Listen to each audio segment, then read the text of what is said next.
Well, friends, I am Professor N.S. Shamaprasad.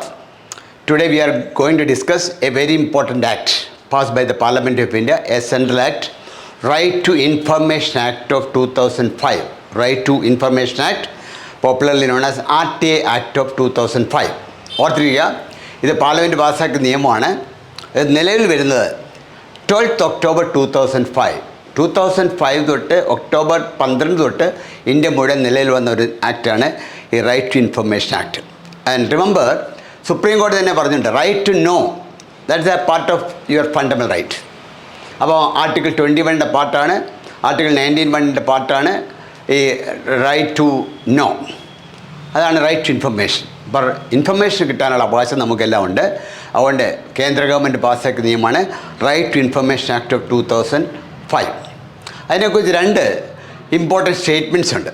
ഉദാഹരണത്തിന് ഓർത്തിരിക്കുക, 2005 ആക്റ്റാണ്. അപ്പോൾ നമ്മളോടൊരു ക്വസ്റ്റ്യൻ ചോദിക്കുകയാണ്, കഴിഞ്ഞ 25 വർഷത്തിനിടയിൽ ഇന്ത്യൻ പാർലമെൻറ്റ് പാസ്സാക്കിയ ഒരു പ്രധാനപ്പെട്ട നിയമത്തെക്കുറിച്ച് പറയാൻ പറഞ്ഞാൽ നമുക്ക് 2005 RT ആക്ടിനെ കുറിച്ച് പറയാം. Because that is a very important act pass by the parliament of India.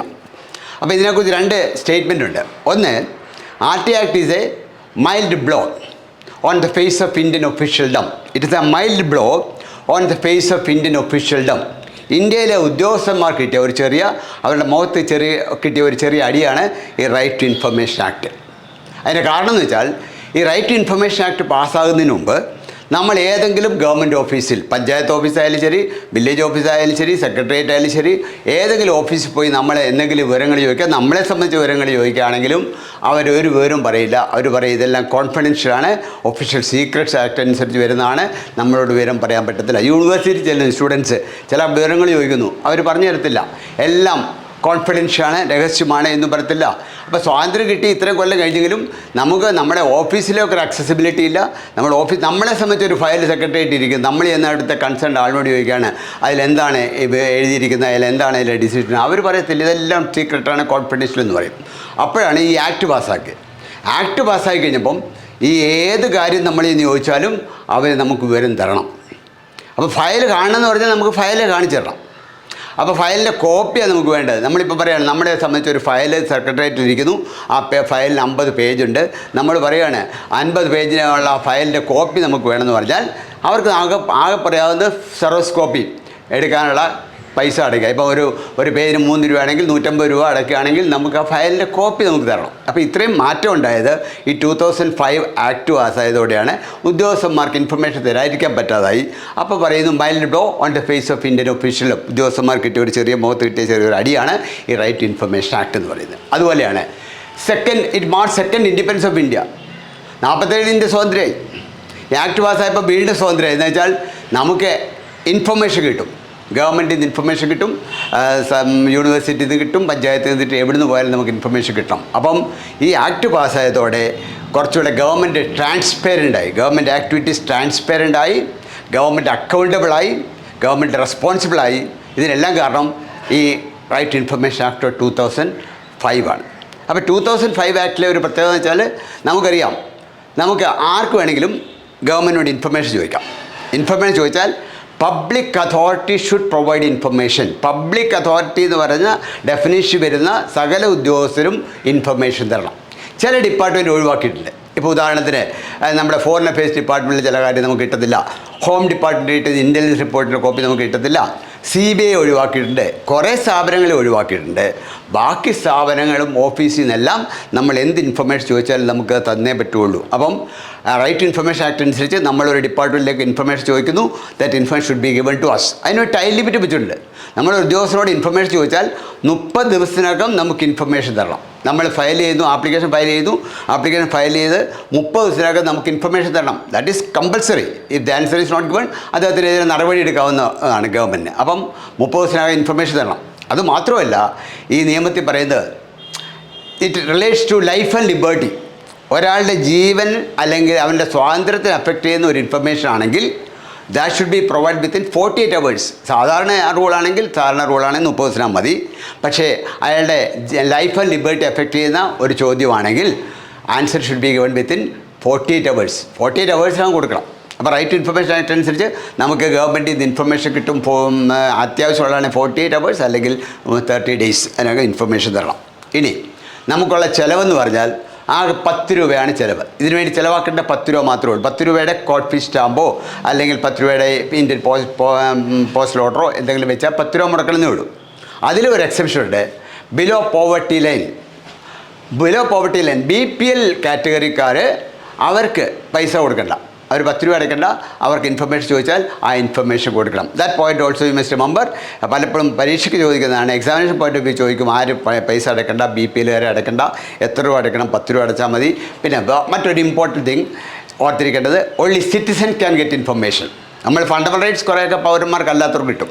പക്ഷേ റൈറ്റ് ടു ഇൻഫർമേഷൻ ആക്ട് അനുസരിച്ച് ഇൻഫർമേഷൻ കിട്ടണമെങ്കിൽ only citizen can get information under right to information act. അപ്പം ഗവൺമെൻറ് എല്ലാം ഇത് ചെയ്തിട്ടുണ്ട്, പബ്ലിക് അതോറിറ്റീസ്.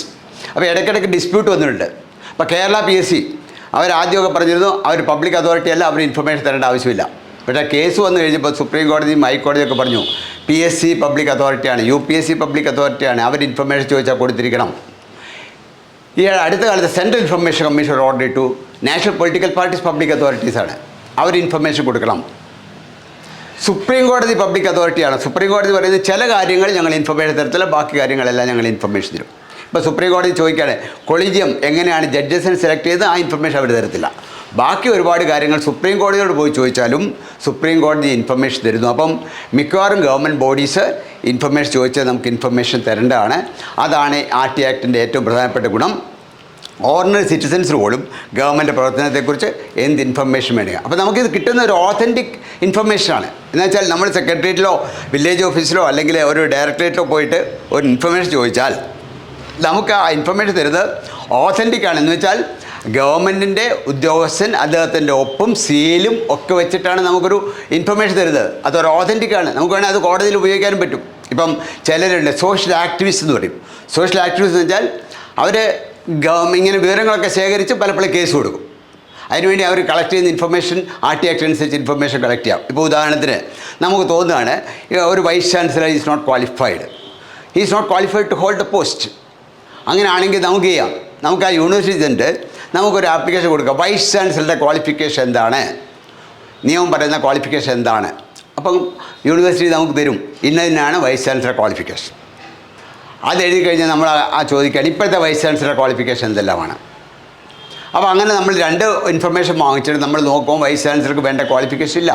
നമുക്ക് കോടതി case കൊടുക്കുക, ഇദ്ദേഹം ക്വാളിഫൈഡ് അല്ല, ഇദ്ദേഹത്തെ മാറ്റണം, അല്ലെങ്കിൽ ഗവർണർക്കോട് പരാതി കൊടുക്കുക, ഇദ്ദേഹം ക്വാളിഫൈഡ് അല്ല, ഇദ്ദേഹം മാറ്റണം. അപ്പം നമുക്കൊരു ഓതൻറ്റിക് റെക്കോർഡ് കിട്ടുകയാണ്. അതിൻ്റെ ബേസ് നമുക്ക് കോടതി ഇപ്പം അല്ലെങ്കിൽ വിജിലൻസ് ഇപ്പം പല അതോറിറ്റീസിൻ്റെ അടുത്ത് പോകാൻ പറ്റും. അപ്പം ഇതൊരു വലിയ ഇമ്പോർട്ടൻറ്റ് ഡെമോക്രാറ്റിക് സിസ്റ്റത്തിൽ ഗവൺമെൻറ് അക്കൗണ്ടബിൾ റെസ്പോൺസിബിൾ ആക്കിയ ഒരു വലിയ നിയമമാണ് റൈറ്റ് ഇൻഫർമേഷൻ ആക്ട്. ഇനി ഓർത്തിരിക്കുക, എല്ലാ ഓഫീസിലും ഒരു പബ്ലിക് ഇൻഫർമേഷൻ ഓഫീസർ ഉണ്ടായിരിക്കണം. ഏത് ഓഫീസ് ചെന്നാലും അവിടെ എഴുതി വെച്ചിരിക്കണമെന്നാണ് പബ്ലിക് ഇൻഫർമേഷൻ ഓഫീസർ ഇന്ന ആളാണ്. അതിൽ മാത്രമല്ല അവിടെ ഒരു അപ്പലേറ്റ് അതോറിറ്റി ഉണ്ടായിരിക്കണം. ഈ പബ്ലിക് ഇൻഫർമേഷൻ ഓഫീസർ നമുക്ക് ഇൻഫർമേഷൻ തരുന്നില്ലെങ്കിൽ നമുക്ക് അദ്ദേഹത്തെ അപ്പലേറ്റ് അതോറിറ്റി അപ്രോച്ച് ചെയ്യാം. അദ്ദേഹം ഇൻഫർമേഷൻ തരാൻ നോക്കണം. ഇപ്പോൾ ഉദാഹരണത്തിന് നമ്മൾ സെക്രട്ടേറിയറ്റിൽ പോകുന്നു, സെക്രട്ടേറിയറ്റിൽ പോയി ഹെൽത്ത് ഡിപ്പാർട്ട്മെൻറ്റിൽ ചെല്ലുന്നു. അവിടെ എഴുതി വെച്ചേക്ക് ഒരു അണ്ടർ സെക്രട്ടറിയാണ് ഇൻഫർമേഷൻ ഓഫീസർ. അവിടെ തന്നെ എഴുതി വെച്ചേക്കും അഡീഷണൽ സെക്രട്ടറിയാണ് അപ്പലേറ്റ് അതോറിറ്റി. ഇപ്പോൾ ഈ അണ്ടർ സെക്രട്ടറി എന്ന് പറയുന്ന ഇൻഫർമേഷൻ ഓഫീസറെ നമുക്ക് വിവരം കിട്ടുന്നില്ലെങ്കിൽ നമുക്ക് ഈ അപ്പലേറ്റ് അതോറിറ്റി അപ്രോച്ച് ചെയ്യാം. അദ്ദേഹം ഇൻഫർമേഷൻ തരണം. ഇനി 2 പേരും ഇൻഫർമേഷൻ തരുന്നില്ലെങ്കിലും ഒരു മാർഗമുണ്ട്. എല്ലാ സ്റ്റേറ്റിലും സ്റ്റേറ്റ് ഇൻഫർമേഷൻ കമ്മീഷൻ എന്നൊരു കമ്മീഷനുണ്ട്, എല്ലാ സ്റ്റേറ്റിലും ഉണ്ട്. അതുപോലെ കേന്ദ്ര ഗവൺമെൻറ് കാര്യം നോക്കാൻ സെൻട്രൽ ഇൻഫർമേഷൻ കമ്മീഷൻ. അപ്പോൾ 2 കമ്മീഷൻ RT ആക്ട് ഉണ്ടാക്കുന്നുണ്ട്. ഒന്ന് സ്റ്റേറ്റിന് വേണ്ടി സ്റ്റേറ്റ് ഇൻഫർമേഷൻ കമ്മീഷൻ ആൻഡ് കേന്ദ്രത്തിന് വേണ്ടി സെൻട്രൽ ഇൻഫർമേഷൻ കമ്മീഷൻ. ഇത് ഹൈക്കോടതി സുപ്രീം കോടതി പോലല്ല. സ്റ്റേറ്റിൻ്റെ കാര്യം നോക്കാൻ സ്റ്റേറ്റ് ഇൻഫർമേഷൻ കമ്മീഷൻ, കേന്ദ്രത്തിൻ്റെ കാര്യം നോക്കാൻ സെൻട്രൽ ഇൻഫർമേഷൻ കമ്മീഷൻ. അപ്പം അപ്പലേറ്റ് അതോറിറ്റി നമുക്ക് ഇൻഫർമേഷൻ തരുന്നില്ല എങ്കിൽ നമുക്ക് എന്ത് ചെയ്യാം, ഈ ഇൻഫർമേഷൻ കമ്മീഷൻ ഇപ്പോൾ അവരോട് ഇത് പറയാം, ഇവരാരും നമുക്ക് ഇൻഫർമേഷൻ തരുന്നില്ല, നമുക്ക് കിട്ടാൻ അർഹതയുള്ള ഇൻഫർമേഷനാണ്. അപ്പോൾ ഈ ഇൻഫർമേഷൻ കമ്മീഷൻ എന്ത് ചെയ്യും, അവരോട് എക്സ്പ്ലനേഷൻ ചോദിക്കും, why you are not giving information. അപ്പം ഇൻഫർമേഷൻ കമ്മീഷൻ തോന്നുകയാണ് ഇൻഫർമേഷൻ കൊടുക്കേണ്ടത് തന്നെയാണെന്ന് തോന്നുകയാണെങ്കിൽ കണിശമായിട്ട് ഇൻഫർമേഷൻ കമ്മീഷൻ ഓർഡർ ചെയ്യും, ഇൻഫർമേഷൻ കൊടുക്കണം, ഇത്ര ദിവസം ഇൻഫർമേഷൻ കൊടുത്തിരിക്കണം. അപ്പോൾ അങ്ങനെ ഓർഡർ കൊടുക്കാനുള്ള അധികാരം ഇൻഫർമേഷൻ കമ്മീഷനുണ്ട്. ഇൻഫർമേഷൻ കമ്മീഷൻ തീരുമാനത്തിനെതിരെ നമുക്ക് ഹൈക്കോടതിയിലും സുപ്രീം കോടതിയിലും പോയി ചെയ്യാം. അപ്പോൾ ഇൻഫർമേഷൻ കമ്മീഷൻ ഓർഡർ കൊടുക്കുന്നു. ഇപ്പോൾ ഉദാഹരണത്തിന് ഇൻഫർമേഷൻ കമ്മീഷൻ ഒരു ഓഫീസറോട് പറയുന്നു ഓഗസ്റ്റ് 1 ഇൻഫർമേഷൻ കൊടുത്തിരിക്കണം. എന്നുവെച്ചാൽ ഓഗസ്റ്റ് 1 മുമ്പ് ഇൻഫർമേഷൻ കൊടുക്കണം. പക്ഷേ അയാൾ ഇൻഫർമേഷൻ കൊടുക്കുന്നത് ഓഗസ്റ്റ് 10 10 ദിവസം ഡിലേ. അപ്പോൾ ഈ ആക്ടിൽ തന്നെ പറയുന്നുണ്ട്, ഇൻഫർമേഷൻ കമ്മീഷൻ ഓർഡർ ഇട്ട് കഴിഞ്ഞതിന് ശേഷം ഡിലേ ഉണ്ടായാൽ ഓരോ ദിവസവും 250 രൂപ penalty, subject maximum of 25,000 rupees. അപ്പോൾ പെനാൽറ്റി എന്ന് വെച്ചാൽ ഇൻഫർമേഷൻ കമ്മീഷൻ ഉദ്യോഗസ്ഥനോട് ഓർഡർ ചെയ്ത് കഴിഞ്ഞാൽ അതിൽ ഡിലേ ഉണ്ടായാൽ ഓരോ ദിവസവും 250 രൂപ വെച്ച് മാക്സിമം 25,000 റുപ്പീസ് പെനാൽറ്റി ആയത് വാങ്ങിക്കാവുന്നതാണ്. ഗവൺമെൻറ് പോകുന്ന പൈസയാണത്. അപ്പം പെനാൽറ്റി ഇമ്പോസ് ചെയ്യും ഇൻഫർമേഷൻ കമ്മീഷൻ. ഉദ്യോഗസ്ഥന്മാരെ ഇൻഫർമേഷൻ തീർച്ചയായിട്ടും കൊടുത്തിരിക്കണം. ഇൻഫർമേഷൻ കമ്മീഷൻ ഓർഡർ ഇട്ടാൽ കണിശമായിട്ട് within the prescribe time limit the information should be given to the candidates. Now അപ്പോൾ പറ്റുന്നതെന്താണ്, നമ്മുടെ ഇൻഫർമേഷൻ സാധാരണ ഇൻഫർമേഷൻ ഓഫീസർ അടിച്ചാൽ 30 ദിവസമേ ഉള്ളൂ. ഇവിടെ പോയി കഴിഞ്ഞാൽ പെട്ടെന്ന് ടൈം പറയാൻ പറ്റത്തില്ല. വെച്ചാൽ ഇൻഫർമേഷൻ കമ്മീഷനിൽ ഒരുപാട് കംപ്ലയിൻറ്റ് വരും. അവരതിനെക്കുറിച്ച് പഠിച്ചിട്ട് they will have to take a decision. അപ്പോൾ ഈ അടുത്ത കാലത്ത് ഇൻഫർമേഷൻ കമ്മീഷൻ പറയുന്നത് മിക്കവാറും ഓഫീസുകളിൽ ചെന്ന് ഇൻഫർമേഷൻ ചോദിച്ചാൽ അവർ പറയുന്നു ഫയൽ കാണുന്നില്ല, അതുകൊണ്ട് ഇൻഫർമേഷൻ തരാൻ പറ്റുന്നില്ല.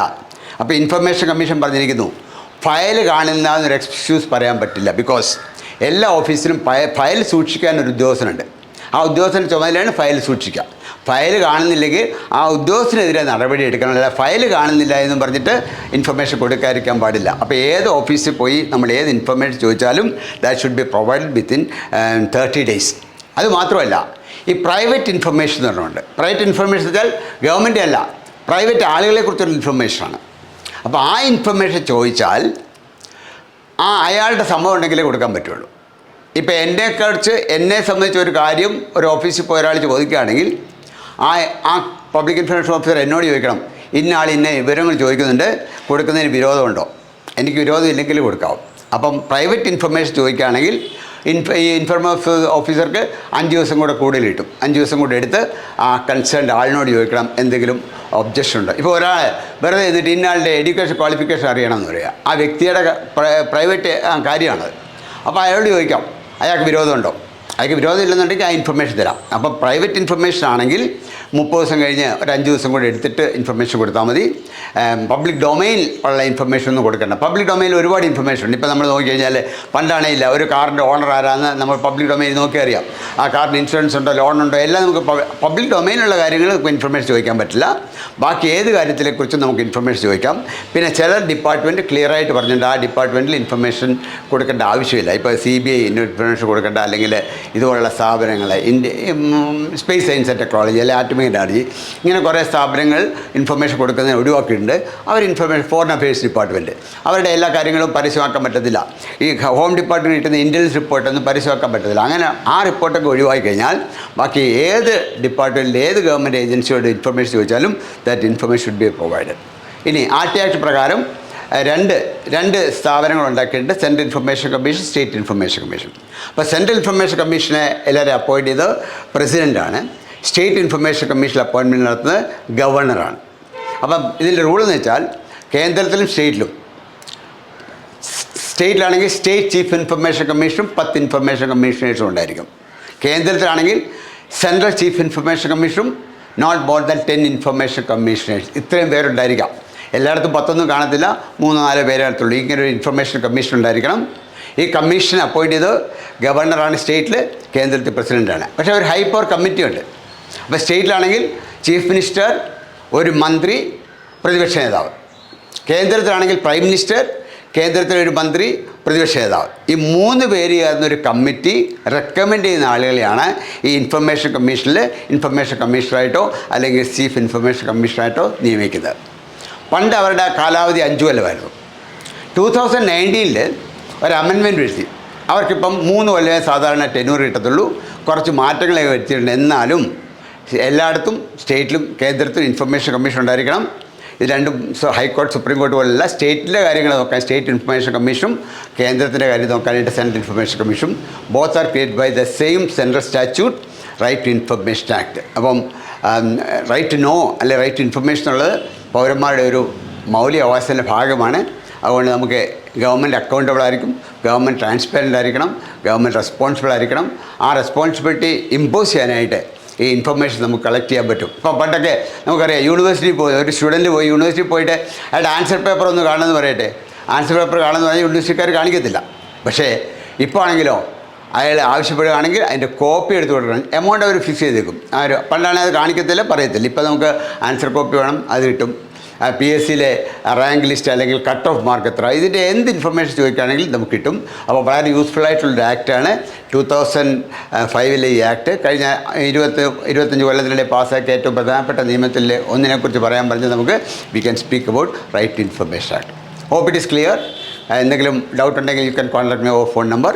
ഇഷ്ടപ്പെട്ടെങ്കിൽ ലൈക്ക് ചെയ്യുക, ഷെയർ ചെയ്യുക, സബ്സ്ക്രൈബ് ചെയ്യുക. See you. If any doubt you may contact my phone. My phone number is 9895532673.